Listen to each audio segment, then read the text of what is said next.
Во Владикавказе состоялся вечер чемпионского бокса. Звезды ринга Мурат Гасиев, Аслан Козаев и Сослан Тидеев показали юным воспитанникам бойцовского клуба «Ариана», как правильно уходить от удара или наносить апперкот. В зале систематически тренируются до 50 человек. Как отмечают сами организаторы, для ребят этот мастер-класс – бесценный опыт.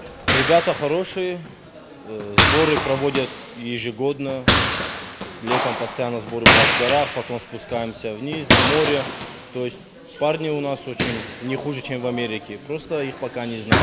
Мастер-класс для боксеров – это 2 часа плотной работы. Старшие коллеги объясняли юным спортсменам тонкости, связанные с боксом. Своего рода разбор ошибок, из-за которых можно проиграть. Мурата Гасиева в толпе точно ни с кем не перепутаешь. На счету у спортсменов в профессиональном боксе 22 боя и ни одного поражения. Сегодня титулованный боксер вернулся в США, где будет готовиться к очередному бою под руководством Абеля Санчеса. Но несмотря на плотный график, Мурат нашел время для встречи с начинающими спортсменами. Конечно, есть какие-то моменты, в которых российские боксеры уступают зарубежным боксерам, но есть и большие плюсы.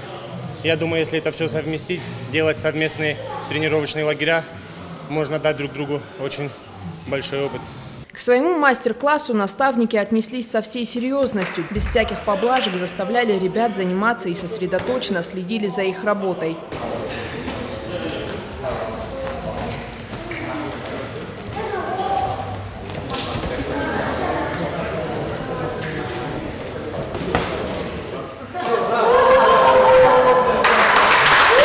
Показать успели немного, зато впечатление произвели неизгладимое. Все-таки не каждый день на занятия приходят кумиры. По словам тренеров, подобные мастер-классы станут регулярными. Для участия в них будут приглашать спортсменов, которые добились успехов в этом виде спорта. Земфира Лолаева, Михаил Безуглов, Осетия ТВ.